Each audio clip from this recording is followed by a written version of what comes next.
পদত্যাগ করলেন উপদেষ্টা নাহিদ ইসলাম। জানালেন এখনো বাস্তবায়িত হয়নি গণ অভ্যুত্থানের আকাঙ্ক্ষা, বৃহত্তর স্বার্থে থাকতে চান জনতার কাতারে। মনে করেছি যে আমার সরকারের থেকে আমার সরকারের বাইরে রাজপথে আমার ভূমিকা বেশি হবে। নতুন যে রাজনৈতিক শক্তি এবং দল গঠন হচ্ছে, আমি সেখানে অংশগ্রহণ করতে আমার অভিপ্রায় আছে। যে গণ অভ্যুত্থান এর যে প্রতিশ্রুতি, সেটা বাস্তবায়নে মাঠে থেকে কাজ করার লক্ষ্যে আমি সরকারের পদত্যাগ করছি। নিজেরা কাদা ছোড়াছুড়ি করলে দেশ ও জাতির সার্বভৌমত্ব বিপন্ন হবে, সতর্ক বার্তা সেনাপ্রধানের। বললেন, সুযোগ নিচ্ছে অপরাধীরা। নিজেরা যদি কাদা ছোড়াছুড়ি করেন, মারামারি কাটাকাটি করেন, এই দেশ এবং জাতির স্বাধীনতা সার্বভৌমত্ব বিপন্ন হবে।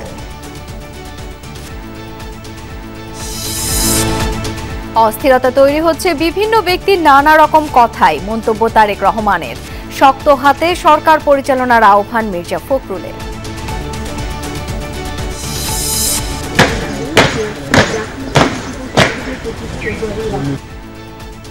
শহীদ সেনা দিবসে রাষ্ট্রপতি, প্রধান উপদেষ্টা সহ বিভিন্ন সংগঠনের পক্ষ থেকে শ্রদ্ধা। অপরাধী ও ইন্ধনদাতাদের চিহ্নিতের প্রতিশ্রুতি কমিশন প্রধানের। দু ব্যক্তির বাংলাদেশি ফার্মে আসেনি যুক্তরাষ্ট্রের 29 মিলিয়ন। তথ্য ডিসমিস ল্যাবের। ডোনাল্ড ট্রাম্পের মন্তব্যে ক্ষুব্ধ বামপন্থী নেতারা। তিনি যে উগ্র বামপন্থার কথা বললেন, তাদের উত্থানের জন্য তাদের নাকি সহায়তা করা হয়েছে। তারা কারা? এত বড় কথা বলার পরে আমাদের সরকার নীরব কেন? ইউক্রেনে যুদ্ধ বন্ধে জাতিসংঘে রাশিয়ার পক্ষে অবস্থান নিল যুক্তরাষ্ট্র। শান্তি আলোচনায় ইউরোপের দেশগুলোর অংশগ্রহণে আপত্তি নেই পুতিনের।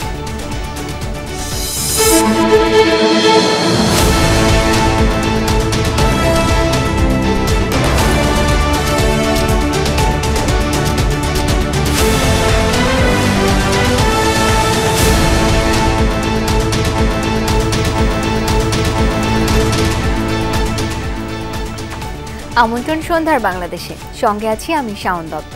এতক্ষণ শিরোনাম দেখছিলেন। শেষ পর্যন্ত রাজপথকেই বেছে নিলেন অন্তর্বর্তী সরকারের উপদেষ্টা নাহিদ ইসলাম। দুপুরে প্রধান উপদেষ্টা ডক্টর ইউনূসের কাছে পদত্যাগপত্র জমা দিয়ে কথা বলেছেন গণমাধ্যমের সঙ্গে।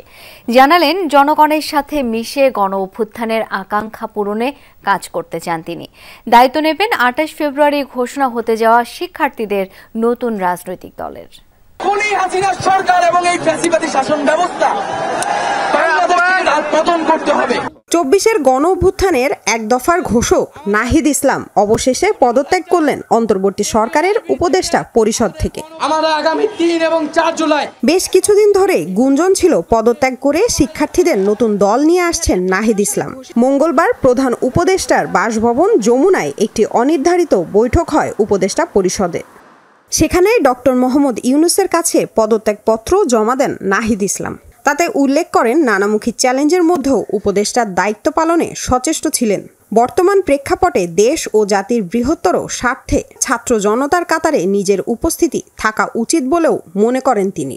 পরে ব্রিফিংয়ে নাহিদ জানান, সরকারের চেয়ে রাজপথে তার ভূমিকা হবে বেশি। আজকে থেকে মূলত আমি সরকারের কোনো দায়িত্বে নেই।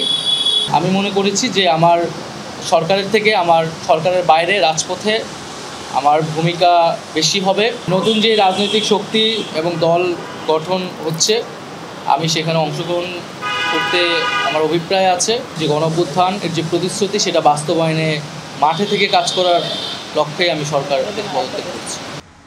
সরকারে থাকাকালীন গত 7 মাসের কাজের অগ্রগতি নিয়েও কথা বলেন সদ্য সাবেকেই উপদেষ্টা। গত 6-6.5 মাসের প্রেক্ষিতে সরকার কাজ করছে। হয়তো আমরা আশানুরূপ ফলাফল এখনও পাইনি, কিন্তু আমার কাছে মনে হয়েছে যে সরকারের একটা স্ট্যাবিলিটিতে সরকার এসেছে। প্রশ্ন ছিল সরকারে থাকা আরও 2 ছাত্র উপদেষ্টাকে নিয়ে। নাহিদ জানান, তারা সরকারেই থাকছেন, তাদের জন্য রাজনীতির দরজা খোলা রয়েছে। প্রয়োজন মনে করলে সরকারি পদ ছেড়েই আসতে হবে রাজনীতিতে। যে প্রতিশ্রুতি নিয়ে সরকার গঠিত হয়েছিল, ছাত্ররা এসেছিল, সেই প্রতিশ্রুতি পূরণে অন্য যে 2 জন রয়েছে, তারা মনে করছে তাদের সরকারে এখনও দায়িত্ব রয়েছে, তারা এখনও সরকারে থেকেই জনগণকে সার্ভ করবে। তারা যদি রাজনীতি করার প্রয়োজন বোধ করে, তারা তখন হয়তো সরকার ছেড়ে দেবে। নাহিদ ইসলাম যে মন্ত্রণালয়গুলোর দায়িত্বে ছিলেন সেখানে তার স্থলাভিষিক্ত কে হবেন জানান ক্যাবিনেট থেকেই আসবে সে সিদ্ধান্ত। ক্যাবিনেটে পরবর্তীতে এটা ক্যাবিনেট ঠিক করবে। লামিয়া তিথি, যমুনা নিউজ, ঢাকা। নিজেরা কাদা ছোড়াছুড়ি করলে দেশ ও জাতির সার্বভৌমত্ব বিপন্ন হবে বলে সতর্ক বাণী দিলেন সেনাবাহিনী প্রধান জেনারেল ওয়াকারুজ্জামান। দেশ ও জাতির কথা ভেবে হানাহানি না করে এক হওয়ার আহ্বান জানিয়েছেন তিনি। সংসদ নির্বাচন শেষে জাতিকে সুন্দর জায়গায় রেখে সেনাবাহিনী ব্যারাকে ফিরতে চায় বলেও স্পষ্ট জানান জেনারেল ওয়াকারুজ্জামান। যে কথা মনের মধ্যে ছিল। রাওয়া ক্লাবের আয়োজনটি ছিল জাতীয় সেনা শহীদ দিবসের। দিবস ছাড়িয়ে সেনাপ্রধানের বক্তব্যে উঠে আসে সামগ্রিক পরিস্থিতিতে উদ্বেগ, প্রত্যাশা এবং ঐক্যের আহ্বান। এটা একটা চমৎকার সুযোগ অপরাধীদের জন্য।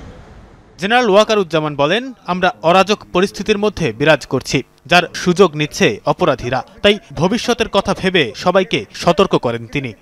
আপনারা যদি নিজেদের মধ্যে ভেদাভেদ ভুলে একসাথে কাজ না করতে পারেন, নিজেরা যদি কাদা ছোড়াছুড়ি করেন, মারামারি কাটাকাটি করেন, এই দেশ এবং জাতির স্বাধীনতা সার্বভৌমত্ব বিপন্ন হবে। আমি আজকে বলে দিলাম, নাইলে আপনারা বলবেন যে আমি আপনাদের সতর্ক করিনি। আমি সতর্ক করে দিচ্ছি আপনাদের। সেনাপ্রধান বললেন, ডানে বায়ে গিয়ে লাভ হবে না, বিভেদ থাকলে সেটা ঠিক করতে হবে আলোচনা করে। আমরা নিজেরা ভেদাভেদ সৃষ্টি না করি, আমরা নিজেরা ইউনাইটেড থাকি। আমাদের মধ্যে যদি কোনো সমস্যা থেকে থাকে, কোনো ব্যত্যয় থেকে থাকে, কোনো গ্রিভান্সেস থেকে থাকে, সেটা আমরা আলোচনার মাধ্যমে সমাধান করব। এটার জন্য ডানে বায়ে দৌড়িয়ে কোনো লাভ হবে না। সেনাপ্রধান ও সেনাবাহিনীর প্রতি কারো কারো বিদ্বেষ আছে উল্লেখ করে জেনারেল ওয়াকার সবার কাছে সহায়তা কামনা করেন। 18 মাসের মধ্যে একটা ইলেকশন, আমার মনে হয় যে সরকার সেদিকেই ধাবিত হচ্ছে। ডক্টর ইউনূস যথাসাধ্য চেষ্টা করে যাচ্ছেন। আমার অন্য কোনো আকাঙ্ক্ষা নাই, আমার একটাই আকাঙ্ক্ষা, আমি চাই দেশ এবং জাতিকে একটা সুন্দর জায়গায় রেখে আমরা সেনানিবাসে ফেরত আসব। পিলখানা মামলায় যারা শাস্তি পেয়েছে তারা শাস্তি পাওয়ার যোগ্য বলে মন্তব্য করেন সেনাপ্রধান। বিচারিক প্রক্রিয়া নষ্ট না করে আহ্বান জানান আলোচনায় সমাধানের। এই বিচারিক প্রক্রিয়াকে নষ্ট করবেন না। যে সমস্ত সদস্য শাস্তি পেয়েছে তারা শাস্তি পাওয়ার যোগ্য। তানভীর সিদ্দিক টিপু, যমুনা নিউজ, ঢাকা। রাজনৈতিক নেতৃবৃন্দ, অন্তর্বর্তী সরকারের কিছু ব্যক্তির কথায় দেশে অস্থিরতা তৈরি হচ্ছে বলে মন্তব্য করেছেন বিএনপির ভারপ্রাপ্ত চেয়ারম্যান তারেক রহমান।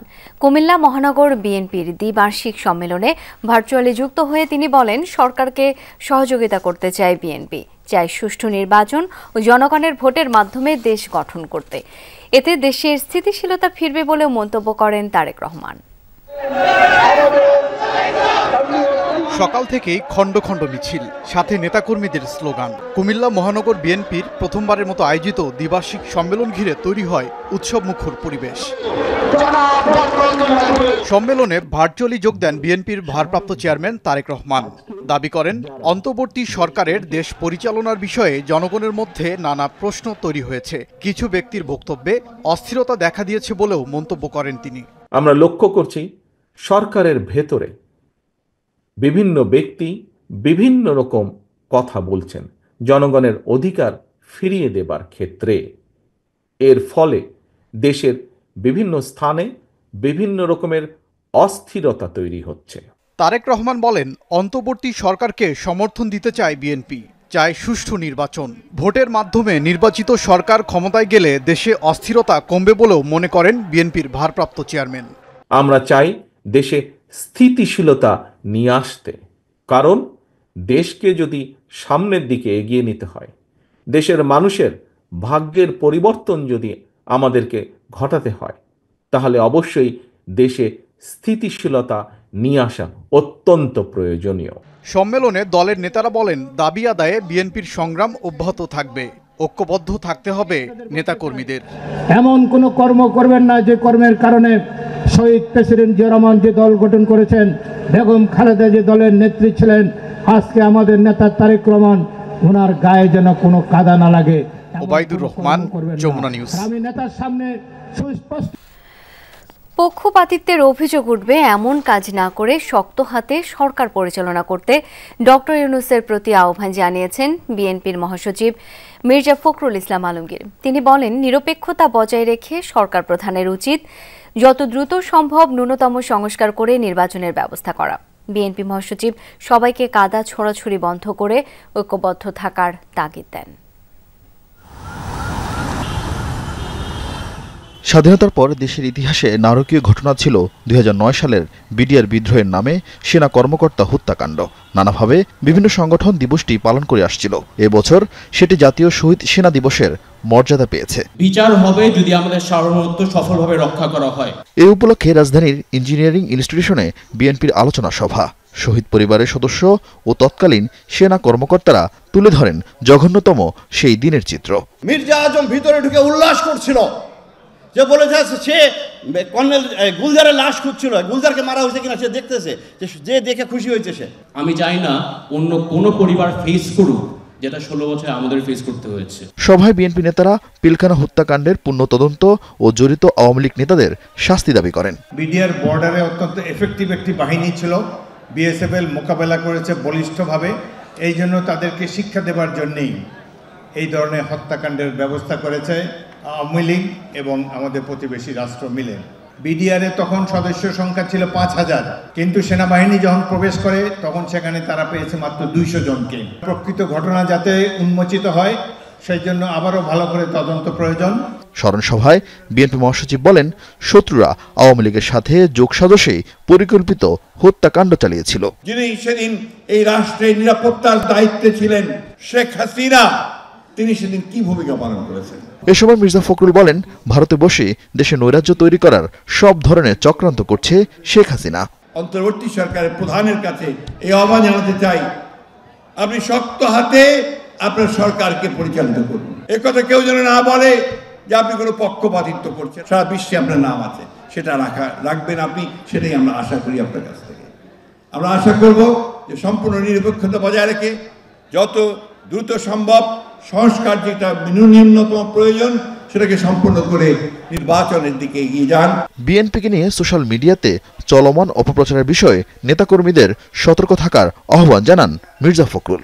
কাদা ছড়াছড়ি বন্ধ করে, তর্ক বিতর্ক বন্ধ করে সবাই ঐক্যবদ্ধ থাকুন। আরিফিন শাকিল, যমুনা নিউজ, ঢাকা। পিলখানায় বীর সেনা সদস্যদের নির্মম হত্যাকাণ্ডের দিন আজ। ইতিহাসের কলঙ্কতম এই ঘটনার বীর শহীদদের শ্রদ্ধাভরে স্মরণ করেছে গোটা জাতি। প্রথমবার পালিত হচ্ছে জাতীয় শহীদ সেনা দিবস। সকালে বনানী কবরস্থানে শহীদ সেনা সদস্যের প্রতি রাষ্ট্রপতি ও প্রধান উপদেষ্টার পক্ষ থেকে শ্রদ্ধা জানানো হয়। শহীদ পরিবারের সদস্যরাও জানান শ্রদ্ধা।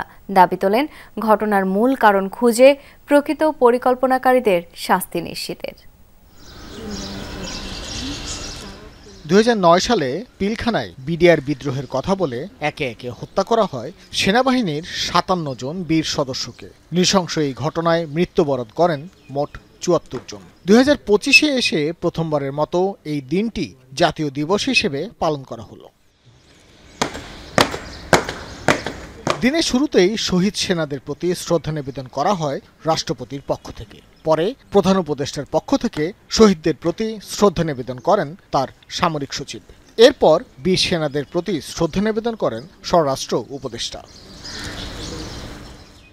সেনা, নৌ ও বিমান বাহিনীর প্রধানগণ শ্রদ্ধা নিবেদন করেন 2009 সালের 25 ফেব্রুয়ারিতে শহীদ সহকর্মীদের প্রতি।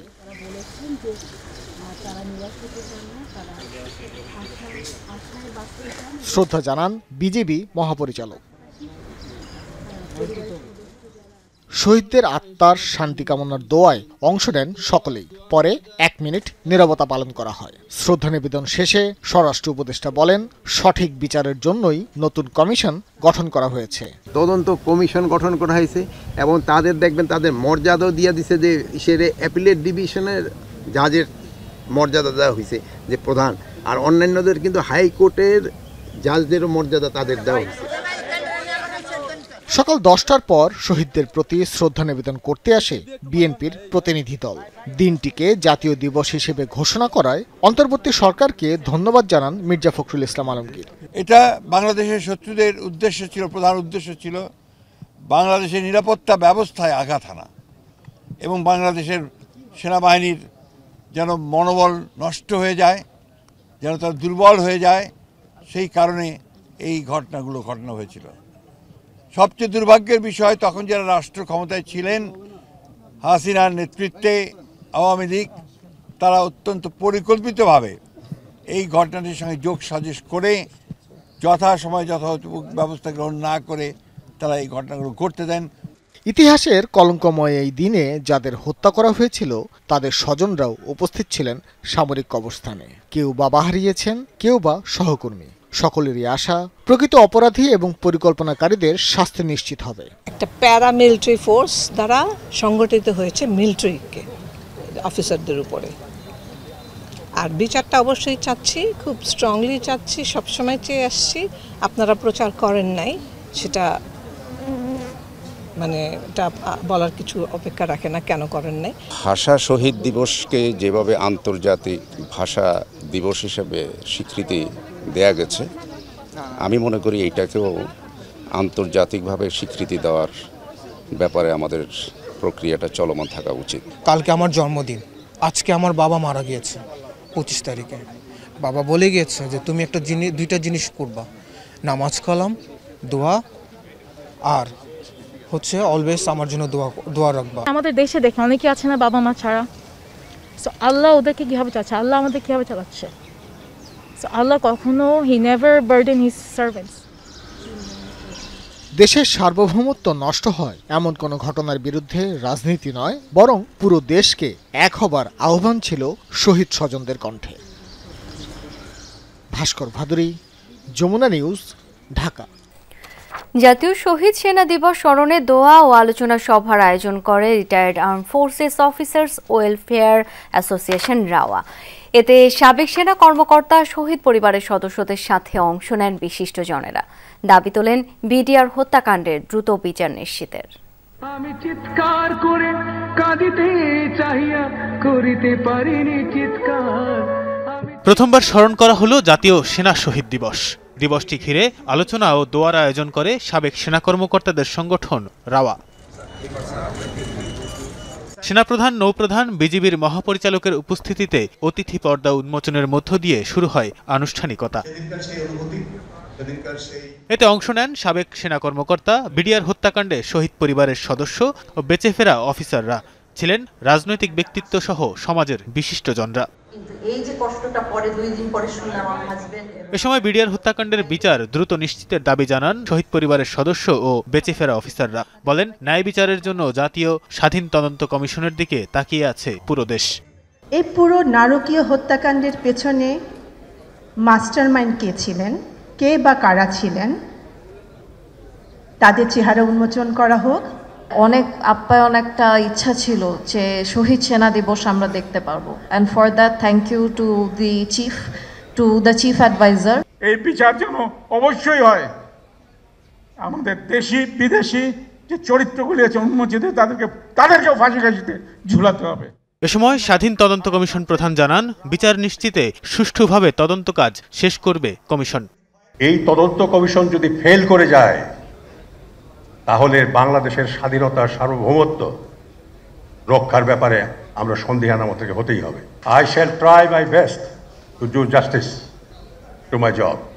আলোচনায় যোগ দেন রাজনৈতিক নেতারাও। বিএনপির স্থায়ী কমিটির সদস্য অবসরপ্রাপ্ত মেজর হাফিজউদ্দিন আহমেদের অভিযোগ, এই হত্যাকাণ্ডের সাথে প্রতিবেশী রাষ্ট্র জড়িত। জামায়াতে ইসলামের নায়েবে আমির ডাক্তার সৈয়দ আব্দুল্লাহ মোহাম্মদ তাহের দলকানা রাজনীতি পরিহারের আহ্বান জানান। যখন যে স্তরে যতই বয়স হোক, আমরা সোলজার, দেশের জন্য জীবন দেব আমরা। এবং আমার দল যদি দেশ পরিচালনার দায়িত্ব পায়, প্রত্যেকটি ছাত্রকে আমরা কম্পালসারি মিলিটারি ট্রেনিং দেব। 4-5টি বিষয়ে আমাদের জাতীয়ভাবে ঐক্য গড়ে তোলার প্রয়োজন। আমরা যদি এখানে ঐক্যবদ্ধ হতে পারি, তাহলে এই জাতি তার লক্ষ্যে পৌঁছতে পারবে। অনুষ্ঠানে পিলখানা হত্যাকাণ্ড নিয়ে গানের জন্য শিল্পী হায়দার হোসেনকে সম্মাননা দেয়া হয়। বিডিআর নাম ফিরিয়ে আনার দাবি করেন বক্তাদের কেউ কেউ। আমি এখন সম্মেলন করব। তানভীর সিদ্দিক, টিপু, যমুনা নিউজ, ঢাকা। $29 মিলিয়ন দুজন ব্যক্তির মালিকানার কোনো বাংলাদেশি ফার্মে আসেনি, এমন তথ্য জানাচ্ছে ফ্যাক্ট চেক সংস্থা ডিসমিস ল্যাব। তারা বলছে এই নিয়ে প্রেসিডেন্ট ডোনাল্ড ট্রাম্পের দাবি ভুল এবং ডজের তথ্য বিভ্রান্তিকর। এদিকে উগ্র কমিউনিস্টদের ভোট দিতে এই অর্থ দেওয়া হয়েছিল এমন বক্তব্যে বিস্মিত বাম রাজনৈতিক নেতারা। তারা বলছেন কারা সেই গোষ্ঠী সেটি পরিষ্কার করতে হবে সরকারকে। পাশাপাশি বামপন্থার নামে অনুগত কোনো গোষ্ঠীকে সামনে আনা হচ্ছে কিনা তা নিয়েও প্রশ্ন তুলেছেন তারা। এ দফায়ও দায়িত্ব নেয়ার পর থেকেই নানা বিস্ফোরক মন্তব্য করে যাচ্ছেন মার্কিন প্রেসিডেন্ট ডোনাল্ড ট্রাম্প, আর তাতে ঘি ঢেলেছেন ডোনাল্ড ট্রাম্প প্রশাসনের পররাষ্ট্রমন্ত্রীও। USAID is not only not cooperative, they're completely unresponsive. They just don't consider that they work for the US. ফলাফল বন্ধ ইউএসএআইডির কার্যক্রম। বহু দেশের মতো বাংলাদেশেও চাকরিহারা অনেকে।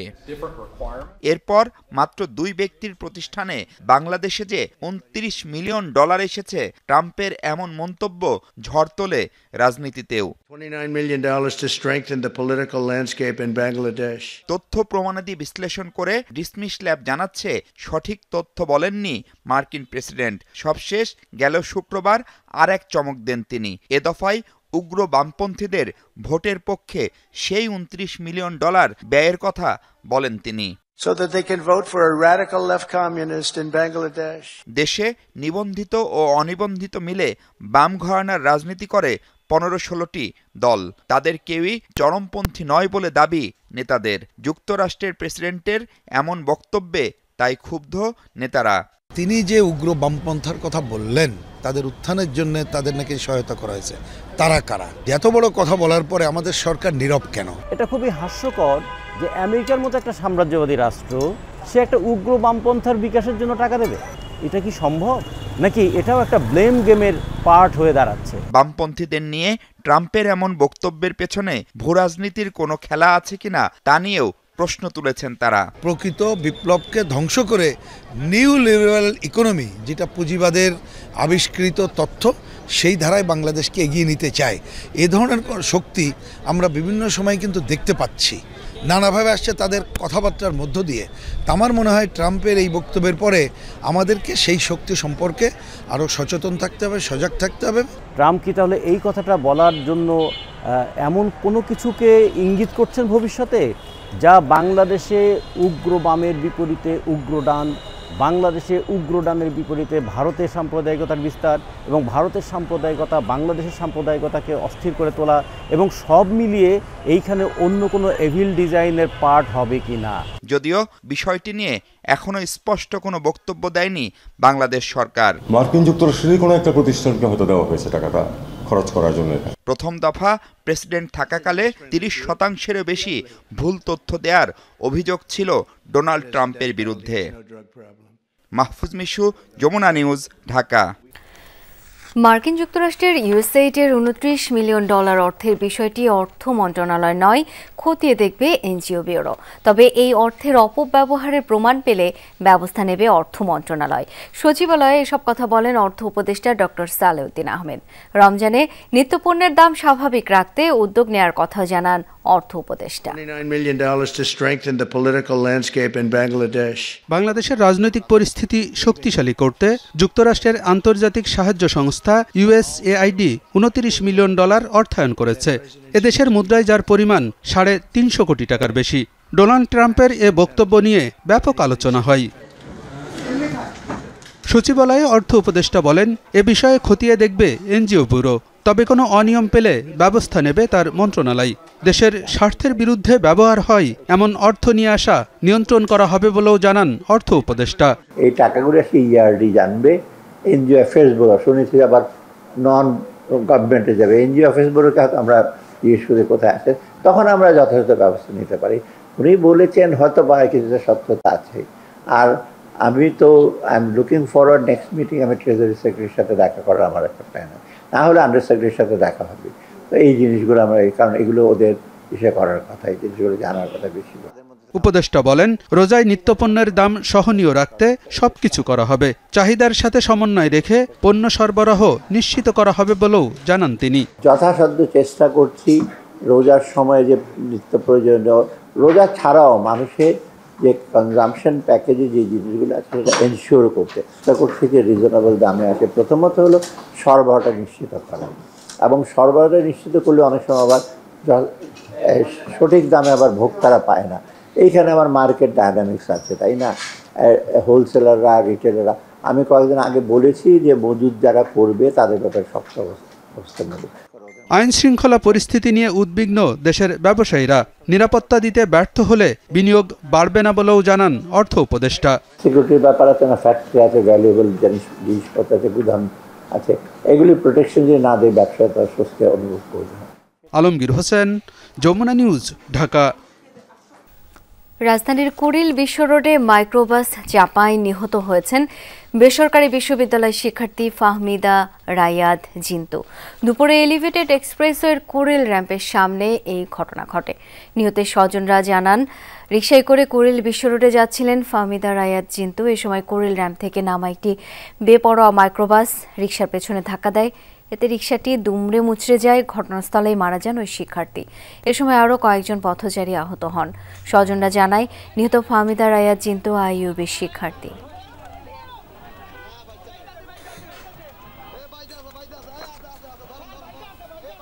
টাঙ্গাইলে উত্তরবঙ্গগামী বাসে ডাকাতি ও শ্লীলতাহানির ঘটনায় গ্রেপ্তার আলমগীরের 6 দিন ও রাজীবের 5 দিনের রিমান্ড মঞ্জুর করেছেন আদালত।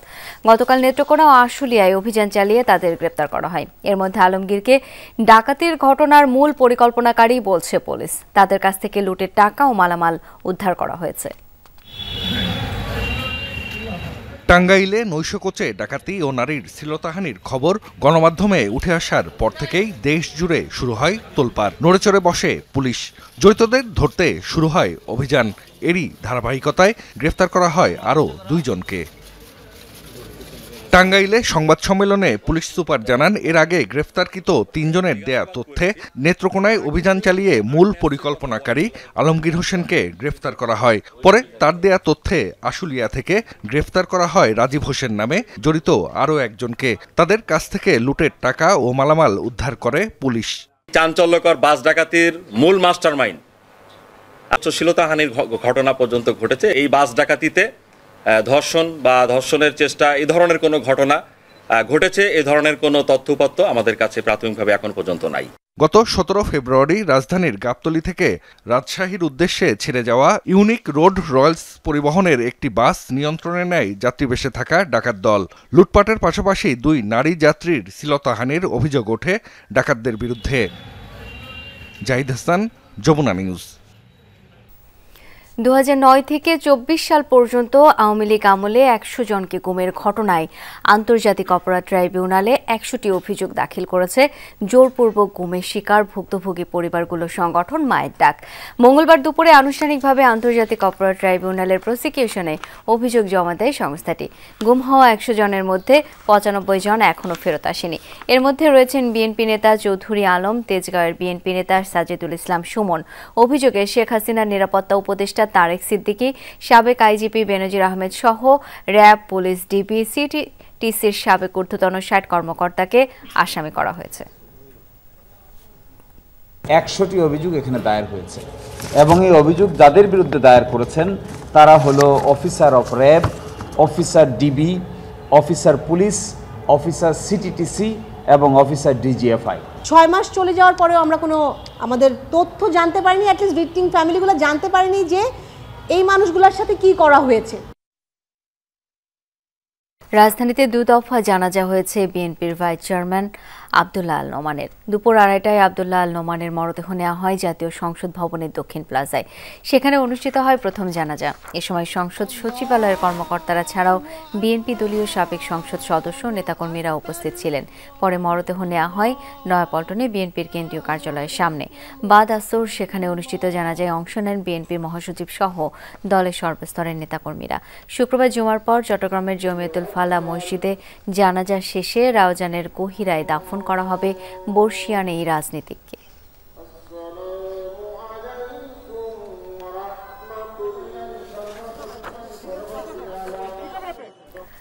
এর আগে রাজধানীর স্কয়ার হাসপাতালে মারা যান বীর মুক্তিযোদ্ধা বিএনপির ভাইস চেয়ারম্যান ও সাবেক মন্ত্রী আব্দুল্লাহ আল নোমান।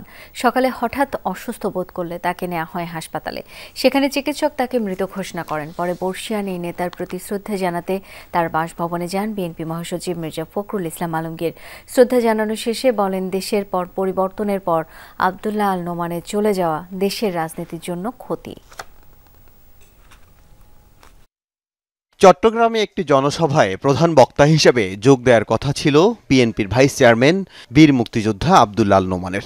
মঙ্গলবার ভোরে উঠে ধানমন্ডির বাসা থেকে জনসভায় যাওয়ার প্রস্তুতি নিচ্ছিলেন বর্ষিয়ান এই নেতা, কিন্তু হঠাৎই অসুস্থ হয়ে পড়েন। সকাল 7টার দিকে হাসপাতালে নিলে জানা যায় মারা গেছেন আব্দুল্লাহ আল নোমান। রাজনীতির ময়দানে আর যাওয়া হলো না তার। তাকে দেখতে ভিড় জমান শুভাকাঙ্ক্ষী স্বজনরা। সন্তান বলছেন, আব্দুল্লাহ আল নোমান বাবা পরিচয়ের ঊর্ধ্বে ছিলেন একটি প্রতিষ্ঠান। 4 দিন আগে বললেন আমি ম্যাডাম এবং জনাব তারেক রহমানকে একটু দেখতে যাব, তো পাসপোর্টটা করতে দিলাম আমরা। আর 4 দিন আগে আমাকে বললো তুমি প্রস্তুতি নাও, তুমি সহ যাব। দেশ নিয়ে তার ভাবনা ছিল সুদূর প্রসারী। রাজনৈতিক চিন্তায় প্রজ্ঞাবান নক্ষত্রের পতন বলছেন শুভাকাঙ্ক্ষীরা।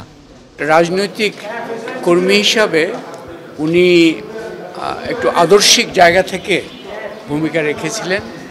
ওনার সমাজ পরিবর্তনের যে বৃহত্তর চিন্তাগুলো, সেগুলো নিয়ে ওনার সাথে বহু সময় আলোচনা হয়েছে। সকাল সকাল মন খারাপের খবরে ভিড় করেন বিএনপি নেতাকর্মীরাও। আব্দুল্লাহ আল নোমানের রুহের মাগফেরাত কামনা করেন তারা। তার মতো একজন ত্যাগী প্রো পিপল মানুষ এবং অত্যন্ত প্রগতিশীল মানুষ, অত্যন্ত ইতিবাচক চিন্তা করা মানুষ যে এইভাবে চলে যাবেন এই মুহূর্তে, যখন এই ধরনের মানুষকে আমাদের খুব বেশি প্রয়োজন ছিল একটা পরিবর্তনের পরে, তখন তার চলে যাওয়াটা নিঃসন্দেহে আমাদের জন্য অত্যন্ত দুঃখের, শোকের এবং অপূরণীয়। মূলত তিনি একজন ধ্রুপদী রাজনীতিবিদের যে আলাদা যে বৈশিষ্ট্য থাকা দরকার সেটা তার মধ্যে ছিল। সেটা হচ্ছে কর্মী বৎসল যে রাজনীতিবিদ। কয়েক দফায় জানাজা শেষে চট্টগ্রামে পারিবারিক কবরস্থানে দাফন করা হবে এই বিএনপি নেতাকে। 1942 সালে জন্ম নেয় আব্দুল্লাহ আল নোমান একসময় বামপন্থী রাজনীতির সাথে যুক্ত ছিলেন। পরে মাওলানা আব্দুল হামিদ খান ভাসানীর সঙ্গেও রাজনীতি করেন। জিয়াউর রহমান বিএনপি প্রতিষ্ঠা করলে যোগ দেন সেখানে। চট্টগ্রামের জনপ্রিয় নেতা আব্দুল্লাহ আল নোমান এমপি ও মন্ত্রীও ছিলেন। আল আমিন হক অহন, যমুনা নিউজ, ঢাকা। নাটকীয় এক ঘটনার সাক্ষী হল জাতিসংঘ। সোমবার জাতিসংঘের 2 অধিবেশনে রাশিয়ার পক্ষ নিয়েছে যুক্তরাষ্ট্র। মস্কোর নিন্দা জানিয়ে তোলা ইউরোপ সমর্থিত প্রস্তাবে বিরোধিতা জানিয়েছে ওয়াশিংটন। এই ইস্যুতে নিরাপত্তা ও সাধারণ পরিষদে বিভক্তি তৈরি হয় মিত্রদের সাথে। যুক্তরাষ্ট্রের আচরণকে স্বার্থপরতা আখ্যা দিয়েছে ইউরোপীয়রা। শেষ কবে এক সুরে কথা বলেছিল রাশিয়া ইউক্রেন, তাও আবার জাতিসংঘে? নিরাপত্তা পরিষদের অধিবেশনে বরাবর এক পক্ষ সমর্থন দিলে অপর পক্ষ ভেটো দেয়। ডোনাল্ড ট্রাম্প দ্বিতীয় মেয়াদে দায়িত্ব নেয়ার পর যেন বদলে গেল সেসব সমীকরণ। সোমবার জাতিসংঘের নিরাপত্তা পরিষদে ভোটাভুটির জন্য খসড়া প্রস্তাব উপস্থাপন করেছিল যুক্তরাষ্ট্র। কিছুটা সংশোধনের পর 15 সদস্যের কাউন্সিলে বিলটির পক্ষে ভোট পড়েছে 10টি। ভোটদানে বিরত ছিল ওয়াশিংটনের মিত্র 5টি ইউরোপীয় দেশ, যুক্তরাজ্য, ফ্রান্স, ডেনমার্ক, গ্রিস ও স্লোভেনিয়া। ইউরোপের নিরাপত্তা নিয়ে যুক্তরাষ্ট্রের দীর্ঘদিনের যে অঙ্গীকার, তা যেন পাল্টে গেছে মুহূর্তেই। এই প্রস্তাব শান্তির পথে নিয়ে যাবে, এটা প্রথম পদক্ষেপ, তবে জটিল। এই প্রস্তাব নিয়ে গর্বিত হওয়া উচিত। এখন আমাদের ইউক্রেন, রাশিয়া ও বিশ্ব সম্প্রদায়ের শান্তিপূর্ণ ভবিষ্যৎ প্রতিষ্ঠায় এটা ব্যবহার করতে হবে। একই দিন জাতিসংঘের সাধারণ পরিষদেও দেখা গেছে এমন পরিস্থিতি। মস্কোর কর্মকাণ্ডের নিন্দা জানানোয় ইউরোপ সমর্থিত বিলের বিরোধিতা করে যুক্তরাষ্ট্র। রাশিয়াকে আগ্রাসী আখ্যা দিয়ে ফ্রান্সের তোলা আরও একটি প্রস্তাবে ভোটদানে বিরত ছিল দেশটি। অধিবেশনেই ক্ষোভ ছেড়েছেন ইউরোপীয় নেতারা। অনেকের মতামত বদলে গেছে, এমন নয় যে পরিস্থিতি পাল্টেছে। নিজেদের স্বার্থে তারা নিজেদের অবস্থান পরিবর্তন করেছে। তারা ভাবছে যে কোনো মূল্যে যুদ্ধ বন্ধ করে রাশিয়ার সাথে বাণিজ্য শুরু করাই লাভজনক। তবে আমি বলতে চাই তা হবে না। পরবর্তীতে 93 ভোটে পাশ হয় ইউরোপ সমর্থিত প্রস্তাবটি। বিপক্ষে ভোট দেয়া 18 দেশের মধ্যে ছিল রাশিয়া, ইসরায়েল ও উত্তর Korea. Dorothy Thurston, Jamuna news. Ukraine শান্তি আলোচনায় ইউরোপীয় দেশগুলোর অংশগ্রহণে কোনো আপত্তি নেই রাশিয়ার। সোমবার কথা জানিয়েছেন দেশটির প্রেসিডেন্ট ভ্লাদিমির পুতিন। বলেন, অতীতেও বহুবার ইউরোপীয় নেতাদের সাথে এই ইস্যুতে কথা বলেছে রাশিয়া। এক পর্যায়ে তারাই মিথ্যা অভিযোগ এনে আলোচনা বন্ধ করেছে, এমন অভিযোগও করেন তিনি। এ সময় ওঠে ইউক্রেনের খনিজ সম্পদ ইস্যু। জানান, খনিজ যুক্তরাষ্ট্রের সাথে একসাথে কাজ করার প্রাথমিক আলাপ হয়েছিল। বিরল খনিজ নিয়ে অংশীদারিত্বমূলক বাণিজ্যের সম্ভাবনার কথাও বলেন তিনি। ইউক্রেন সংক্রান্ত আলোচনায় ইউরোপের অংশগ্রহণে কোনো সমস্যা দেখি না। রাশিয়ার প্রতি কারো অভিযোগ থাকার কথা নয়, কারণ তাদের সাথে নিয়মিতই আলোচনা হতো ক্রেমলিনের। এক পর্যায়ে রাশিয়াকে যুদ্ধক্ষেত্রে পরাজিত করার মতো বিভিন্ন কল্পিত ধারণার ভিত্তিতে তারাই আমাদের সঙ্গে যোগাযোগ বন্ধ করে দিয়েছিল। এবার তারা ফিরতে চাইলে স্বাগত জানাবো।